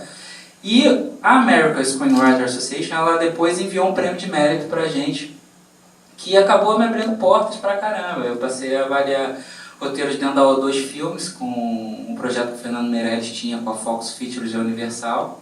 E aí foi até engraçado que eu avaliei até roteiros dos meus professores de roteiro que vieram para o O2. Era muito louco isso, né? Você aprovou? Não. mas não era bom, não era. Eu te mostrava por que não era. O que não ia servir. E aí acabou que o projeto ele só produziu o filme do Heitor Dália, que era aquele A Deriva, que ele fez com o Vicente Kessel e tal, e depois o Fernando acabou não dando sequência nesse projeto, mas foi uma experiência muito rica e contribuiu. Legal. Alguém tem pergunta? Opa! Posso fazer só um comentário antes? Assista a 5ª temporada do Breaking Bad. Breaking Bad. O fim assim me deixou Cara, eu sou claro. enjoado pra caceta. Eu sou o cara que senta no cinema, começa um filme policial. Meu Deus, por que eu trabalho roteirista? O cachimbo faz a boca torta. Eu olho e falo, legal, o cara, o matador é aquele ali. E não, eu só errei uma vez na minha vida. Eu posso fazer loterias. Eu errei o Sexto Sentido. Qual você errou? O Sexto Sentido. O Sexto Sentido foi incrível porque eu não queria ver o Sexto Sentido, porque eu não gosto de filme no gênero, do que falavam. Não sei o que, tá. Eu falei, não gosto desse negócio. Meio Ghost e tal, eu falei, tô fora. E o filme estava em cartaz já em São Paulo e fazendo sucesso há mais de 3 meses. E é curioso, porque as pessoas não contavam o final. Porque a tentação de você virar e falar... Por exemplo, o cara que me fez ver o Sexto Sentido, eu suponho que seja até o Heitor Dália. Ele falou assim, aqui não, vá lá ver, pô, cara, esqueça, vá lá ver sem preconceito. E eu fui uma tarde, veja com uma vontade do cão, sentei e falei, legal. Aí começa o filme, 15 minutos, eu falei, o menininho tá morto, porra. O menininho tá morto porque o menininho aparece, sai fumaça, eu falei, tem uma série de signos ali. Quando ele dá a virada brutal no final, eu ouvi e disse, uau, vou decorar esse nome, Shyamalan, né? M. Night Shyamalan, o cara sabe das coisas. Houve até o segundo filme dele, né? Depois. Não, mas ele sempre foi atrapalhado por produtores. E não é só ele, né? Até o Scorsese é. Porque mexeram muito. Quando você vê o original do Sexto Sentido, é espetacular. A história do menininho com aquele falando em latim, aquilo tem tudo lógica, o produtor não cortar. Então, às vezes o produtor acerta, mas às vezes o produtor erra. Então eu sou péssimo para ver filme por causa disso. Seu nome qual que é? Camila. Camila. Você é fã do livro dele, já sei. Pela idade. Eu queria saber se vocês são muito atrapalhados pela internet no quesito de ter livro vazado, assim, que tá. o pessoal coloca pra download, PDF, essas coisas assim. Livro pirata, tá falando? Jack Sparrow. Então, eu tenho uma opinião diferente da minha mulher, por exemplo, da Carolina. A Carol fica maluca cada vez que ela vê um livro pirata. Aí a editora, ela tem um setor hoje só para isso. Não exatamente só para isso, é um setor de direitos autorais, mas que uma vez por semana ela faz um rastreio na internet só para derrubar site. Toda semana. E toda semana derruba tipo uns 10 sites de e-book pirata. E a Carol, ela fica maluca, os editores ficam malucos com isso. Eu gosto dos livros piratas e eu até, uma época que eu procurava meu livro não achava, eu achava, putz, o livro não está tão bem assim. Aí logo apareceu um monte, eu vi, não, tá aqui. É meio como o Jô fala. O Jô, ele fala que o cambista, ele é uma bênção e uma maldição, porque se ele está lá na porta vendendo o ingresso mais caro, ele está tirando o ingresso de que devia ter comprado antes, aquela lojinha que sabe. Mas quando não tem o cambista, então a peça não está fazendo tanto sucesso assim. É meio que isso. E além disso, eu tenho uma opinião que eu não acredito que o e-book pirata, ele tire o leitor que compra o livro. Porque o leitor que compra o livro, ele compra o livro. Ele é apaixonado por aquilo. Eu acredito que o cara que baixa o e-book e lê, primeiro, eu acho que tem 2 efeitos. Ele não teria comprado o teu livro de qualquer maneira. Ele não teria comprado. E o segundo eu acho que ele baixa principalmente para ele ler da mesma maneira como ele vai na livraria e folheia um livro. Então ele testa se ele gosta daquele. Eu já fiz isso, eu já baixei e-book pirata, aí li, gostei, fui lá e comprei o livro físico. Quando eu li o início, até porque Pô, eu não vou ficar lendo 400 páginas no computador, né? Mas ali, 10 páginas eu consigo ler. Então, é o suficiente. E aí o cara gosta de ter aquela coisa de, mas eu tenho aqui 300 e-books que eu estou carregando no meu celular. Ele não vai ler nem 3 daqueles e-books, mas é o poder dele ter aquilo lá. Ele se sente bem. Então, eu tenho essa opinião própria, de que o e-book ele não atrapalha. Na verdade, eu acho que ele até ajuda e aumenta a popularização. Ô Marçal, hoje tem esse advento da pirataria online.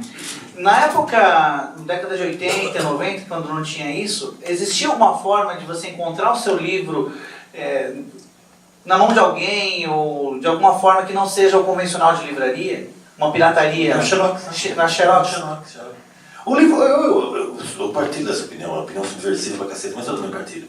A situação do livro no Brasil é tão dramática que qualquer forma de veiculação que faça alguém ler... Eu falei outro dia, o preso que trabalha um mês, ele abate um dia da pena. O preso que lê um livro abate 4 dias da pena. Espetacular, né? Veja como o livro anda embaixo, né? Ninguém lê mesmo, nem o cara preso, né? Então eu não me incomodo não com a pirataria, eu acho que... Porque é o que você falou, é preciso isso. Não vai fazer diferença. Não são 7 milhões de leitores, não é o que aconteceu com o Tropa de Elite, né? Que a pirataria ali alavancou aquilo. Não vai acontecer. Então, eu acho que é divulgação, gente. O cara pode ler o começo, encontrar com um livro, é imponderável.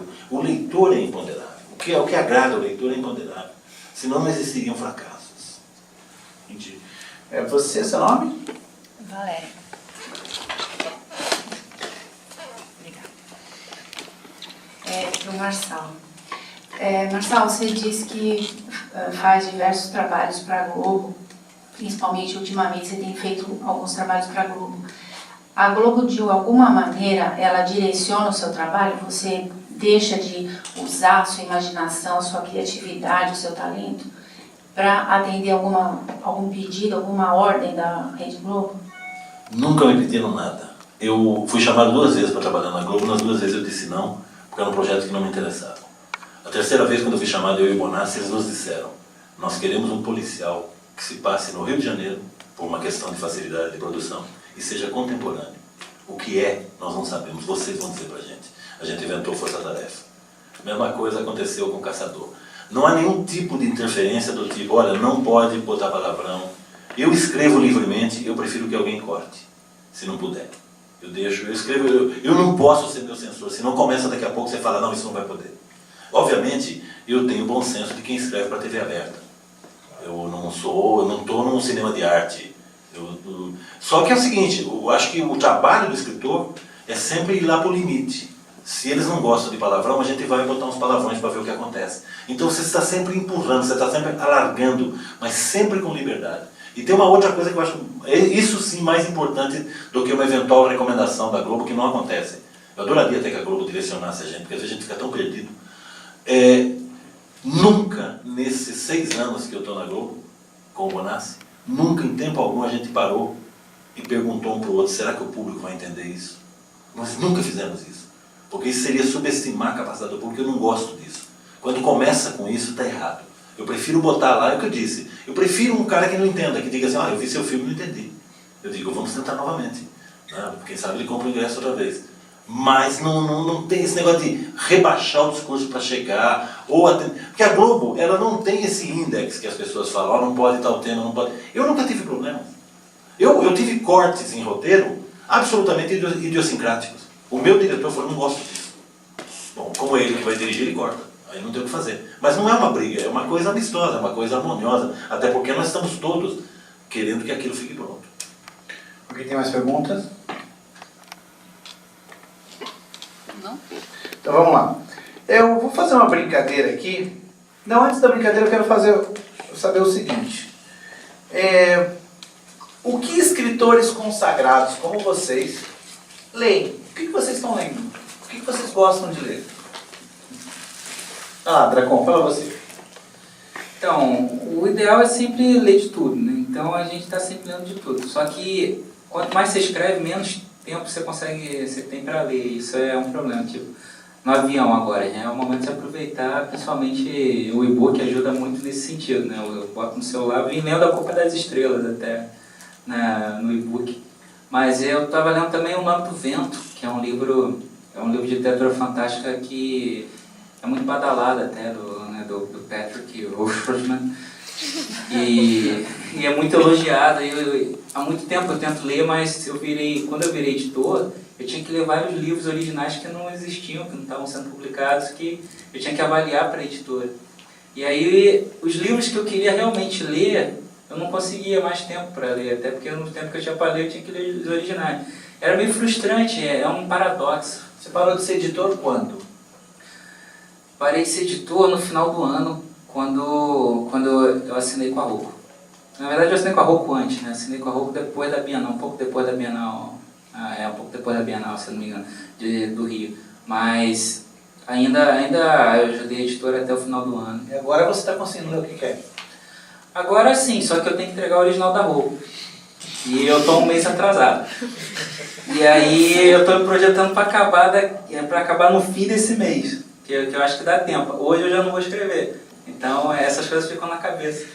Então você é um escritor que basicamente escreve literatura fantástica, até porque o seu público pede isso, o seu editor pede isso. Mas você lê literatura fantástica e você lê além da literatura fantástica. O que você lê? Eu adoro poesia, eu adoro Shakespeare. Poesia? Shakespeare, o Cecília Meirelles, eu adoro a maneira como eles montam. Tanto que eu adoro hip hop, porque para mim os poetas modernos são os caras do hip hop.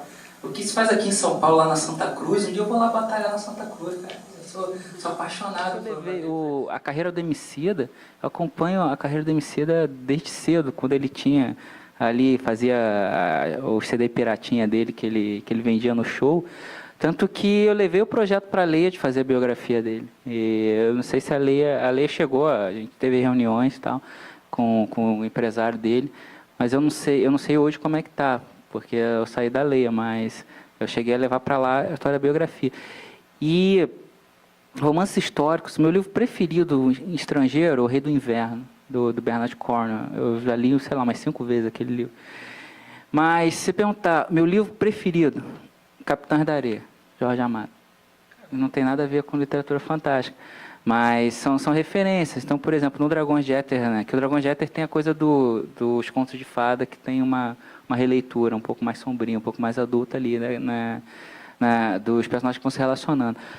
Na história do João e Maria Hansen, quando ela pega o personagem do João e coloca a bruxa, ela prende ele embaixo, em vez de prender numa jaula, ela prende ele embaixo de uma escada. E ele fica lá sentindo angústia de estar na claustrofobia de estar ali dentro, os ratos passando e tal. Aquilo ali é porque na minha adolescência eu lembro o quanto foi forte o Pedro Bala preso debaixo de uma escada na história. Então, eu sei que assim, ninguém vai olhar e vai falar, isso aqui é uma referência a Capitães da Areia e tal.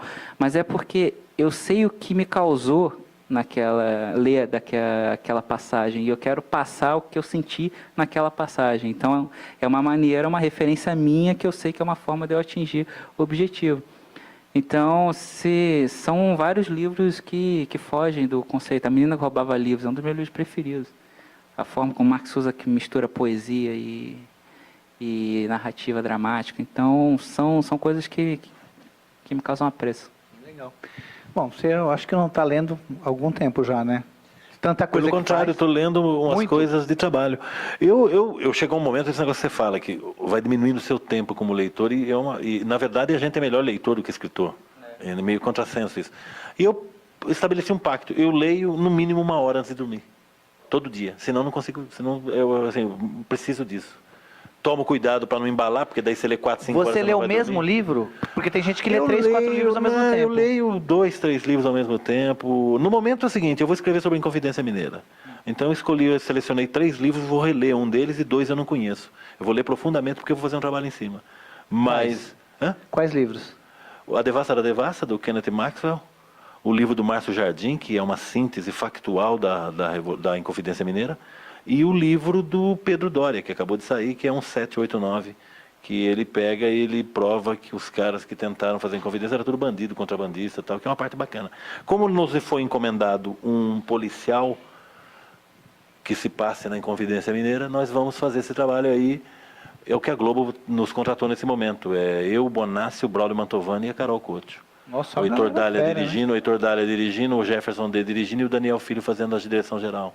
Na verdade é um projeto do Geraldo Carneiro, o Geraldinho Carneiro tem esse projeto. Eu acho bárbaro você pegar, porque nós vamos brincar com a história e com a ficção, evidentemente, né?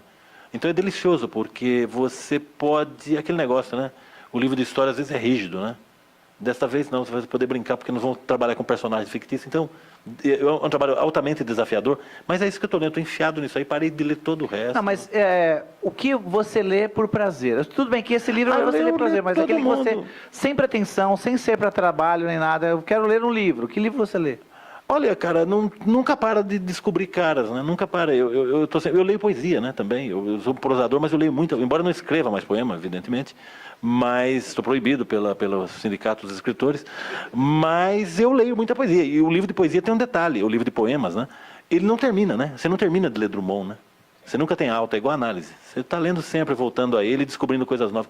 Então eu gosto muito de ler poesia. Mas eu gosto, assim, eu leio os autores brasileiros contemporâneos, eu procuro acompanhar para saber né, onde eu estou escrevendo.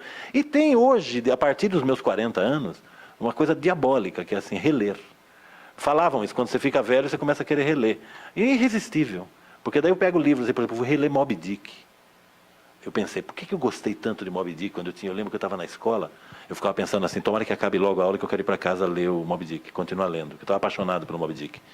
Até então eu achava que era uma caçada de uma baleia mesmo. Hoje em dia, os adolescentes sentem a mesma coisa pelo PlayStation 4. Pois é. Então eu volto aos livros e é incrível porque alguns livros se tornam maiores. Quando você volta para um grande autor, você vai reler, por exemplo, sei lá, o Rubem Fonseca. Você lê qualquer um dos 5 primeiros livros do Rubem Fonseca, você vê como ele é atual, como ele é poderoso, sabe? Você vai fazer, esse é um grande escritor. E tem livros que você gostou por questões circunstanciais do momento e que você relê hoje e você fala, pô, olha que interessante quem eu era.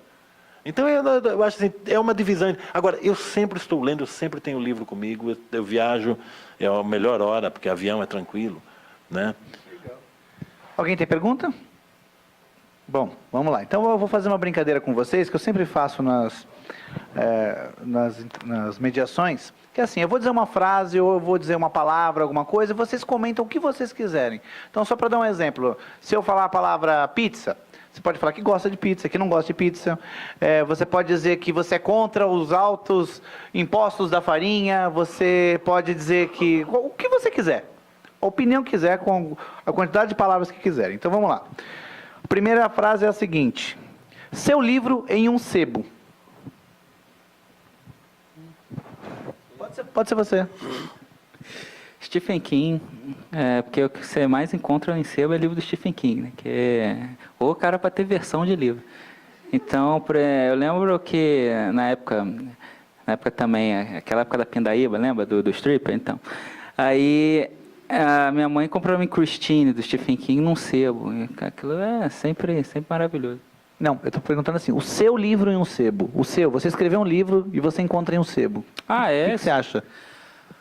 Bom, eu vou pensar, já atingi uma certa idade, então, desde que eu comecei, mas que bom que ainda encontro o meu livro.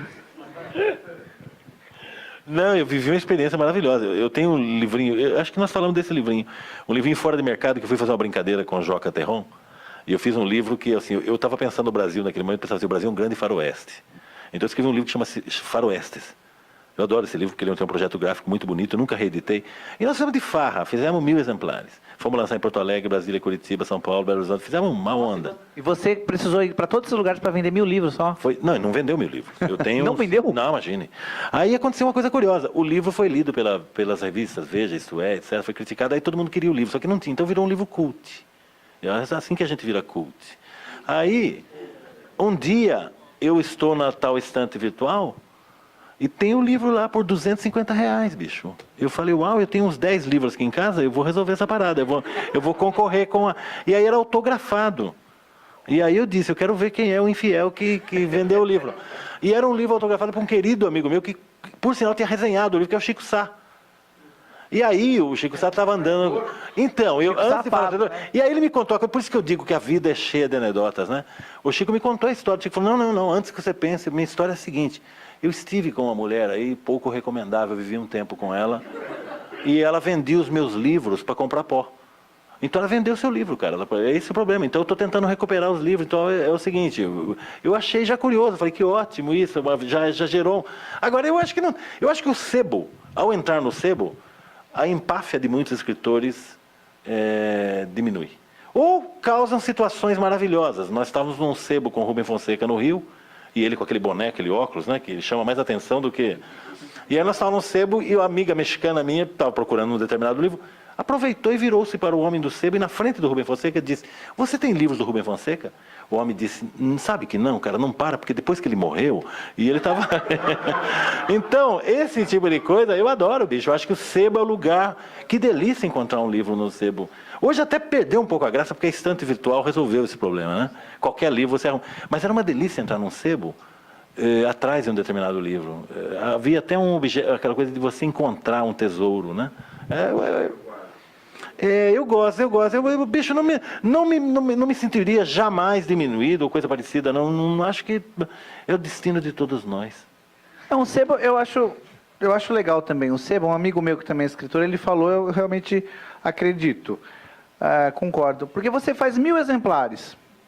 Então, se você vendeu para 1000 pessoas, essas 1000 pessoas vão ler. Se ela repassa, se ela empresta, mais uma outra pessoa vai ler. Se ela vende esse livro para um sebo e alguém compra também quer dizer, você fez 1000, só que você consegue 3.000, 5.000, 7.000, 10.000 leitores. Quer saber uma história deliciosa? Claro, de queremos. Adoro essas histórias. Eu fui muito amigo do Marcos Rey. Puta escritor, genial. Pá. Marcos Rey é um cara apaixonado por literatura americana, como eu era na época. Eu estava lendo Paul Auster no original, John Cheever, Raymond Carver, essa turma toda. Um dia, nós estávamos falando do Cheever, que é um puta contista. E eu falei para o Marcos Rey, o Marcos Rey falou: não, mas ele já foi publicado no Brasil. Eu, como já foi publicado no Brasil? Existe um livro dele da década de 60 que foi traduzido aqui, ele não é agora, ele não está saindo agora aqui. E esse livro não tinha registro. A editora traduziu e faliu. Então o livro não teria. Um especialista, amigo meu em literatura americana, falou: esse livro nunca saiu, esse livro é uma lenda, esse livro não existe. Conversando com o Marcos Rey falou: não, eu tenho esse livro. É um livro chamado A Chronicle Upshot, do John Cheever, uma novela. Ele é contista e era uma novela. Eu falei: legal. O Marcos Rey falou: o livro nem é tão bom, ele é bom contista, o livro é uma novela ruim. Faz o seguinte, quando você for em casa, eu te dou o livro. Eu falei: sensacional. Aí fui na casa do Marcos, um dia, fazer uma outra coisa, e lembrei. Falei: vem cá, e o livro do Cheever? Ele falou: você não vai acreditar, cara. Porque eu queria ver o livro para provar fisicamente para os especialistas que o livro existia. Porque a turma dizia: não saiu, não saiu. E o Marcos falou: você não vai acreditar. Meu irmão emprestou esse livro, e o irmão dele também é escritor, o do Mário Donato, e ele morreu e a viúva vendeu a biblioteca dele com o meu livro no meio.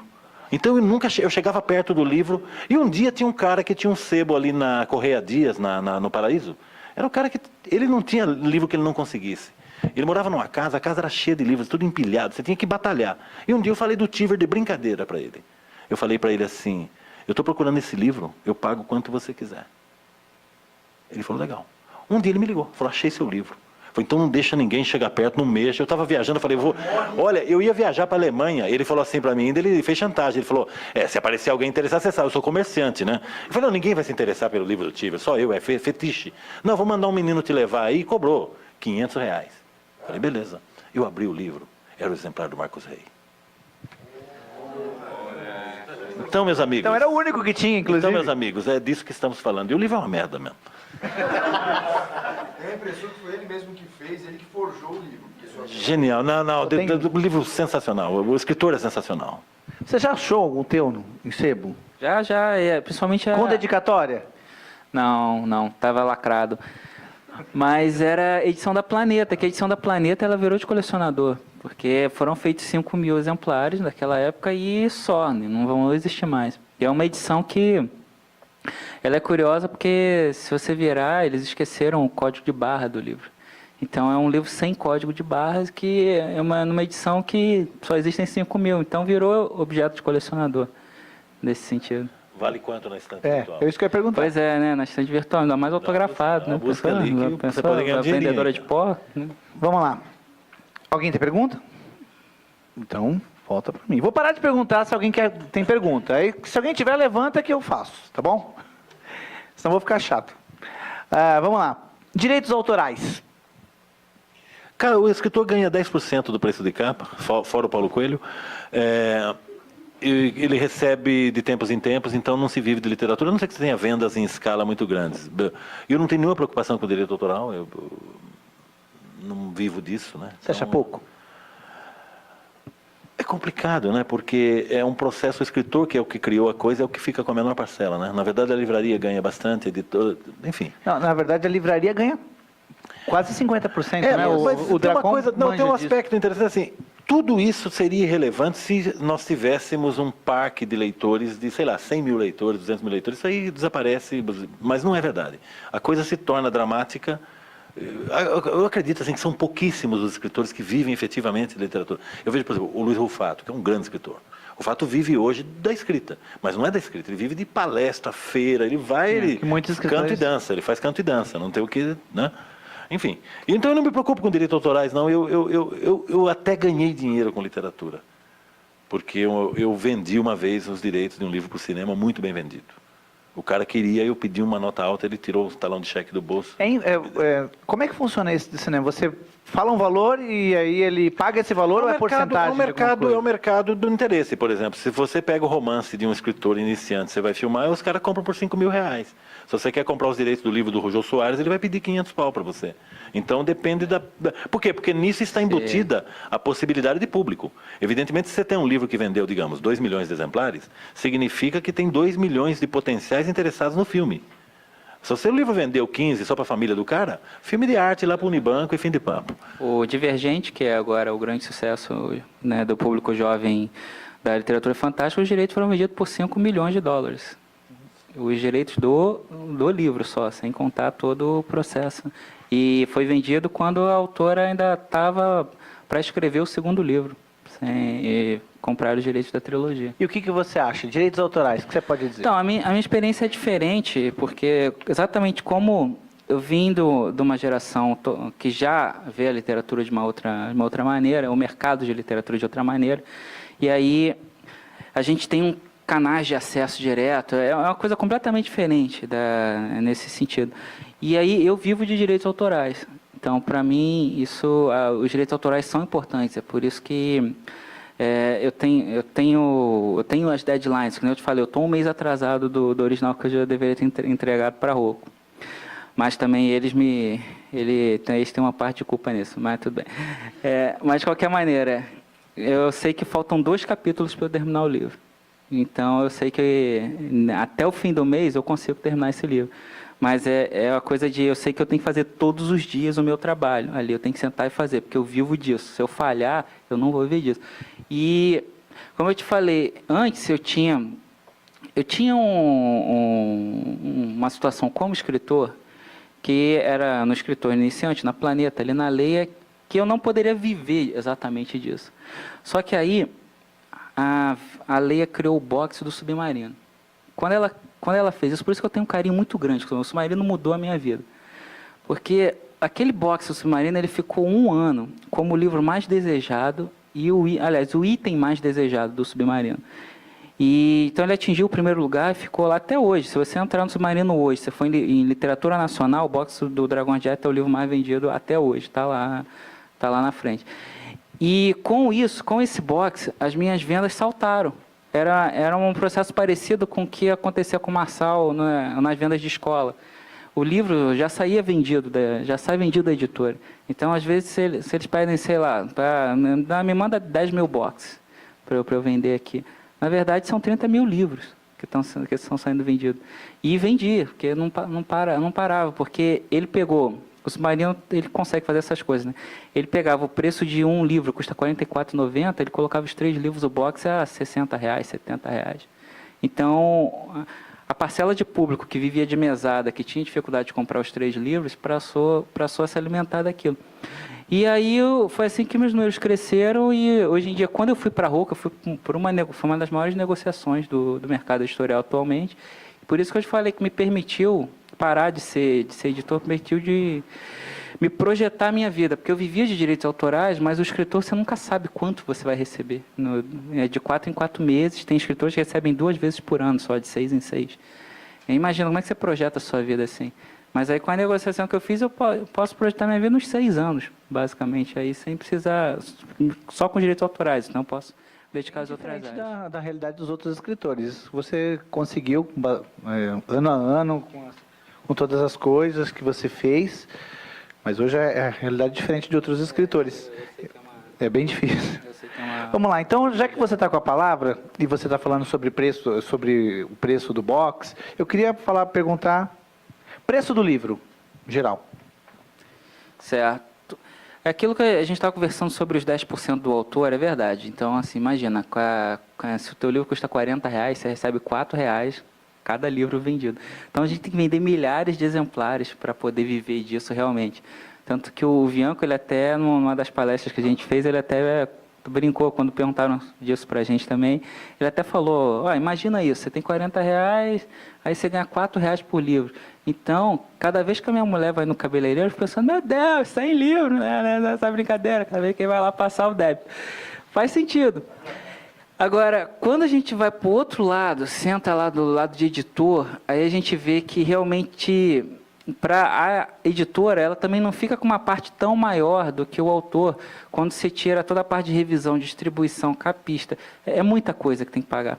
E as livrarias, realmente, que ficam com metade, quase metade do valor. E, além disso, existe o processo do editor preparar todo aquele livro, chegar na hora, o livreiro olhar e falar, não, eu acho que isso não vai vender, eu não quero na minha livraria, porque ele tem tanto livro querendo entrar naquela mesa, que ele decide. E aí, todo o processo que a editora gastou, já era naquele processo. Então, o livro, nesse sentido dos direitos, o autor e a editora é meio que parecido, mas o custo do livro, ele realmente ele é elevado pelos impostos que tem em cima. Tanto que a ideia do e-book seria contrabalancear isso. Mas até isso, na hora que a Amazon veio entrar no Brasil, as editoras estavam preparadas, porque elas já tinham visto o que ela tinha feito lá. Então é complicado esse tema. Preço do livro, Marção. O livro é caro, né? Porque o brasileiro ganha mal, né, cara? O problema tem escala. O livro, para um livro baratear, ele tem que ter 100 mil exemplares. Como tem 3 mil, às vezes 2 mil, fica mais caro.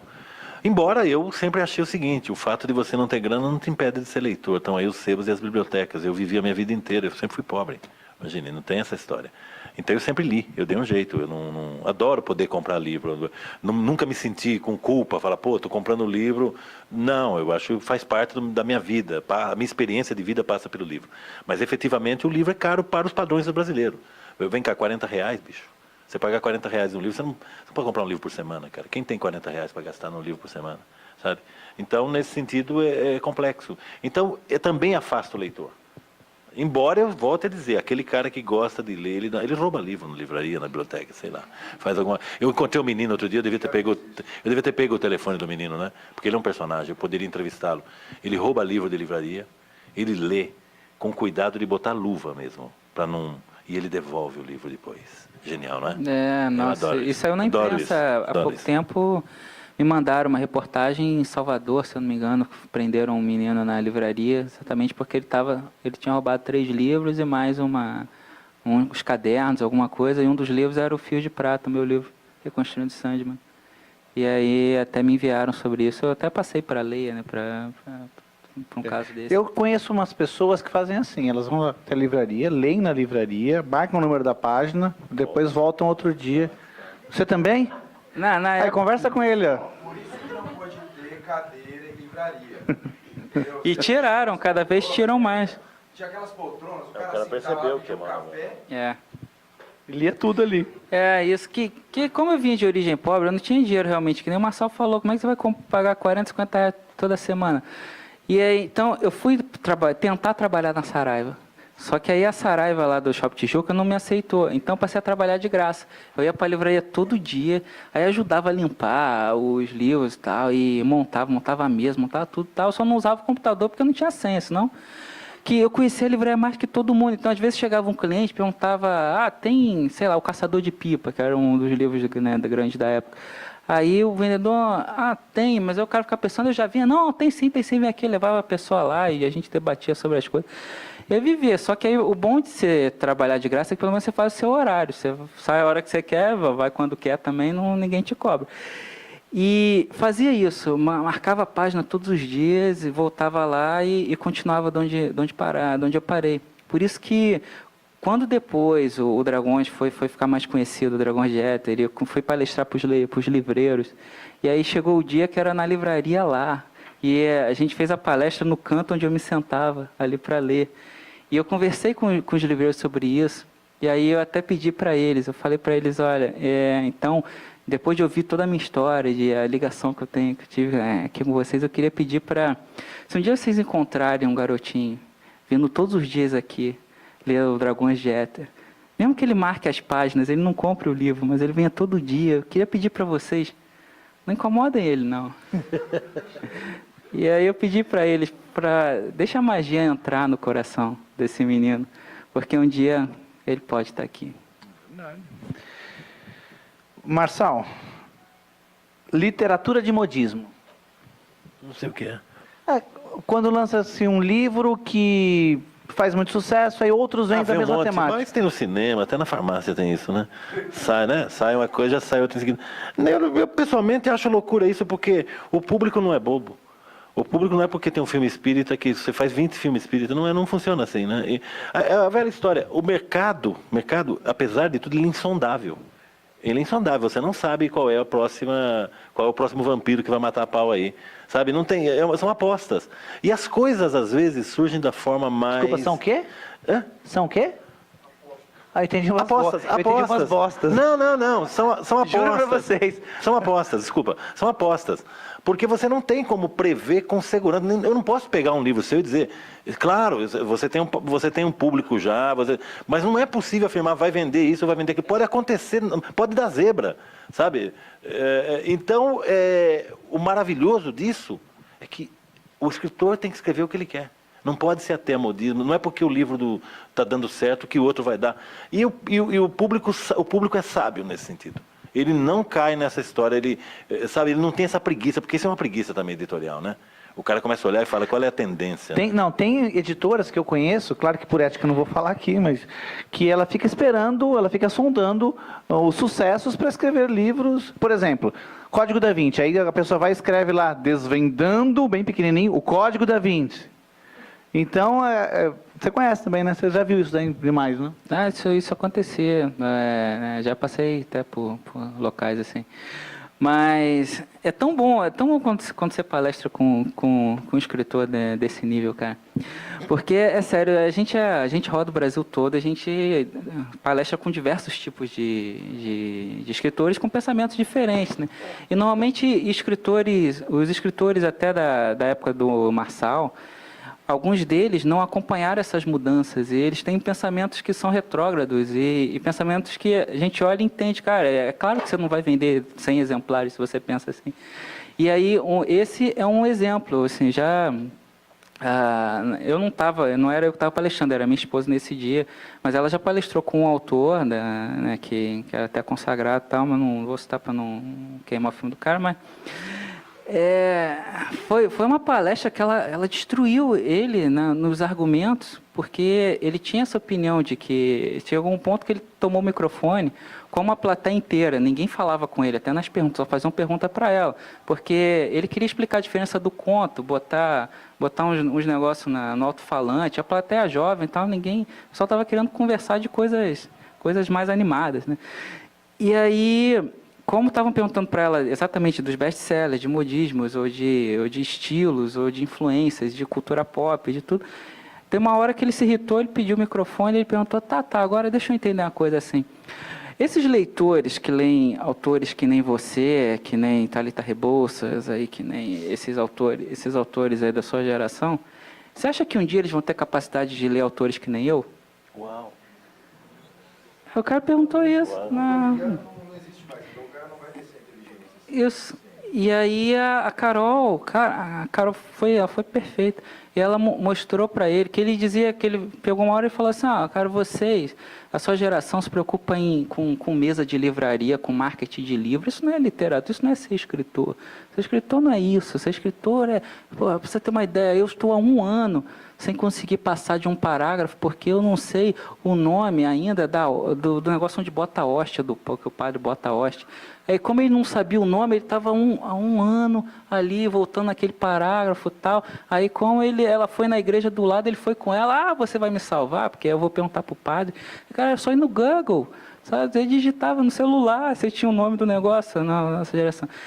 E aí ela explicou para ele isso, que a gente faz parte de uma geração diferente, uma geração que cresceu, que se conecta, e que o livro mudou, que a geração mudou. Tanto que no final ela perguntou para ele, olha só, você está me falando que você era jornalista e coisa e tal. Nesse período todo, você vivia como escritor? Aí ele falou, não, claro que não, eu vivia como jornalista. Ela falou, então, eu com 25 anos, eu vivo de literatura. É por isso que eu tenho que me preocupar com isso como uma profissão. E aí chegou até num ponto que, como ela quebrou todos os argumentos dele, ele até virou e falou, tá, aplauda essa menina aí, tá. Aí, só que ele era um senhor de 70 anos, falando em cima dela a palestra inteira, e já viu o nível, né? Tá, antes e depois da palestra também, né? Mas faz o quê? Entendi. Bom, gente, a gente está chegando ao final aqui, então eu queria terminar... Queria que você fizesse, já que você é fã também, como eu também sou fã, fizesse uma pergunta para o Marçal e depois ele faça uma pergunta para você, sobre qualquer coisa da vida literária de vocês. O Marçal realmente ele é um exemplo, eu acompanhei ele desde cedo, principalmente que essa coisa de eu fazer cinema desde cedo, o trabalho dele junto com o Beto Brandt foi muito importante, eu fui até a Flip vê-lo mediar o Guilherme Arriaga e o Denis Lerrante, são 2 escritores que nós 2 somos fãs. E por isso que, como eu tinha comentado no início, é muito bacana estar aqui com ele e ver, isso que eu tinha comentado, ver que ele é um escritor que não se prendeu às mudanças, né? Ele acompanhou as mudanças, ele não se prendeu a pensamentos que teriam mantido ele estático. E até uma das perguntas ele já respondeu, que era a questão do cinema, da literatura, de que se você fosse escolher, você escolhe fazer literatura. Né? Você não escolhe fazer, você não pensa isso aqui dá um filme. Eu nunca penso, cara, eu devo perder dinheiro com isso, mas no juízo final eu quero estar na fila dos escritores, entende? Porque eu acho que eu sou escritor, e a prova de que eu sou escritor é essa, eu acordo com a ideia e falo assim, isso aqui dá um conto. Eu nunca penso, cara, dar uma cena, isso não é o diabo. Eu só penso nisso quando o cara fala assim para mim. A pergunta que eu faço para o diretor, na medida que eu não quero filmar aquele livro, eu digo para ele, qual filme que você vê aqui? Porque cada um, eu insisto nisso, vê de uma forma, às vezes o cara pega o livro e ele está buscando uma essência daquele livro, ele filma algo que... É como o Heitor Dália. O Heitor Dália me procurou e me disse, eu quero adaptar Crime e Castigo. Eu falei, boa sorte, não me chame para isso. Eu falei para ele, não me chame para isso. E nesse período, teve algum arrependimento, algum projeto que você não faria de novo, você gostaria de não ter feito, alguma coisa, algo na sua carreira que você teria feito diferente? Não, cara, acho que não. Eu só tenho um arrependimento na minha vida. Eu tinha uma novela policial chamada Cabeça Prêmio, que eu nem tinha deixado publicar ainda, porque eu ia publicar o Invasor na frente, ela estava pronta, uma coisa muito rara, eu tenho um material de gaveta, então eu tinha uma novela guardada, eu não queria que publicasse, queria esperar 2 anos para o Invasor e tal. E eu mostrei esse material para um rapaz chamado Rodrigo Teixeira, que é um grande produtor de cinema aqui, que compra todos os originais aí, e ele me disse assim, isso é inédito. Eu falei, inédito, eu compro. E eu estava precisando de dinheiro, imagina, né? Eu falei, compra, compro. E me deu assim, sei lá, R$5.000. Me salvaram a pátria, né? Beleza, tinha uma filha para criar e tal. E naquele dia que eu vendi para ele, nós tínhamos almoçado juntos, eu vendi para ele, bati o martelo. Eu cheguei em casa, tocou o telefone, era o Beto Brandt. O Beto Brandt me disse o seguinte, eu quero te apresentar o Zé Padilha, ele está procurando, ele leu o seu livro, ele quer comprar os direitos. O Zé Padilha não tinha feito Tropa de Elite ainda. Eu disse, puta, acabei de vender. Ele ainda falou para mim, você assinou alguma coisa? Eu falei, não assinei, mas na minha terra isso aqui vale, ó. Então, a única coisa que se eu pudesse, eu teria vendido para o Zé Padilha. E eu teria pessoa que teria facilitado, sabe, a minha vida uns anos antes. Porque eu sempre me queixei do seguinte, eu fiz cinema de resistência. Você trabalha com o Beto Brandt é hippie.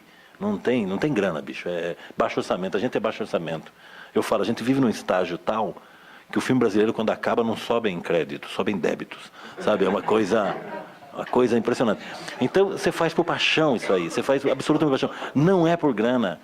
Então, sempre foi difícil. Eu falava para o Heitor, Dália, a única coisa que eu gostaria, Heitor, que a gente tivesse meios de fazer. Não estou falando, não vou ficar rico com cinema, é ridículo pensar isso. Mas eu gostaria de ter meios, não ficar assim. Por exemplo, nós escrevemos Nina, o primeiro filme do Heitor, nós trabalhávamos o dia inteiro, eu no jornalismo e ele na publicidade, ele ia para minha casa às 9 da noite, a gente ficava até às 3 da manhã escrevendo o roteiro. Sabe, na raça. Eu tomei multa do condomínio porque fazia barulho. O Heitor é aquele cara que rola pro chão para mostrar como é que ele quer a cena. Eu tomava multa do... Então, bicho, a minha queixa era sabe assim, eu queria ter mais meios de fazer, sabe? Não precisar ficar fazendo 200 coisas, né? Então, assim, tem um momento que você fala, beleza, hoje, por exemplo, eu sou roteirista. Atrapalha a literatura? Atrapalha a literatura. Mas eu quero escrever. Então, eu não deixo isso atrapalhar. Eu vou fazer os livros e pronto. Eu tenho uma pergunta para você. Você acredita em Deus? Principalmente como os meus livros têm temas que tocam, né, nesse tipo, é uma pergunta realmente sobre que se faz constante. E normalmente o que eu respondo é o seguinte: eu não acredito em religião, eu acredito em espiritualidade, porque a religião separa as pessoas, a espiritualidade une. Então, eu não acredito na figura católica, embora eu tenha crescido em colégio católico. Eu passei por todas as religiões possíveis, né? E passei a acreditar em conceitos, mas que existem forças maiores que guiam, tem que existir, a magia tem que existir de alguma maneira. Tanto que o nosso trabalho como escritor, as reações que a gente tem às vezes de alguns leitores são reações tão inesperadas que a gente nunca imaginou que ia tocá-lo daquela maneira. Mensagens que a gente recebe, que a gente fala, cara, isso aqui vai além do básico, sabe? Por exemplo, eu já recebi mensagens de por exemplo, um garoto que ele tinha síndrome do pânico, por exemplo, ele nunca saía de casa. E aí ele leu o Dragões de Éter, a mãe comprou o Dragões de Éter para ele. E o cara foi na Bienal do Livro pedir meu autógrafo. Sabe? A Bienal do Livro é o último lugar que uma pessoa com síndrome do pânico ia querer ir. E imagina quanta força o cara tirou de dentro dele para ir até lá. Eu já tive casos, por exemplo, como Corações de Neve lidam com a morte de uma maneira muito própria. Já tem uma menina que me escreveu, porque ela está passando um caso de doença terminal na família, ela não sabia lidar com aquilo, então ela escreveu para agradecer por não ter enlouquecido, por ter visto a morte de outra maneira. E ontem eu respondi um rapaz que agradeceu por ter salvado a vida dele, um trecho também do Corações de Neve. A minha esposa Carol, como ela lida com muitos temas de depressão, de suicídios e tal, através das metáforas da literatura fantástica, porque ela também passou por casos de depressões e coisas desse tipo. Cara, teve uma vez que acabou com ela, foi quando tinha uma menina que escreveu para ela falando que ela costumava se cortar e ela ia se matar, e aí ela leu O Inverno das Fadas. E quando ela leu aquilo, ela resolveu ver a vida de uma outra maneira, então ela decidiu parar de se cortar, e aí ela foi com a mãe e a namorada na noite de autógrafo, e na noite de autógrafo a mãe agradeceu a ela por ter ajudado ela a compreender a homossexualidade da filha. Isso para mim é Deus, agindo de alguma maneira através da literatura.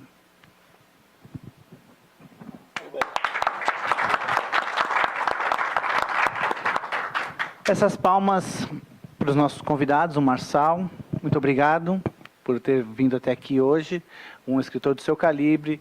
Eu cheguei a falar para vocês, 38, eu cheguei a falar para vocês, eu tenho um testemunho aqui para dar dos dois, não sei se eu cheguei a falar do Marçal, acho que eu só falei para você aquela hora ali do seu livro, né, do livro que estava esgotado. O que aconteceu foi o seguinte, essas duas pessoas aqui, eu tive um contato com elas antes desse evento aqui de hoje. O Rafael em 2008, mais ou menos 2008, e o Marçal em 2004. Só para vocês entenderem o que é estar hoje no patamar de escritor que eles estão. Porque muita gente começa e depois não consegue terminar. Se manter é difícil. O Rafael, ele já era uma pessoa conhecida, já era um escritor conhecido, já era uma pessoa que já vendia livro pra caramba. E eu tenho uma editora que é a Andrews, ela publica livros de autores em início de carreira. São livros de autores que querem escrever sua história. Não, são histórias despretensiosas. A gente ajuda o escritor, a gente dá orientação, vamos melhorar aqui, aquilo ali e tal.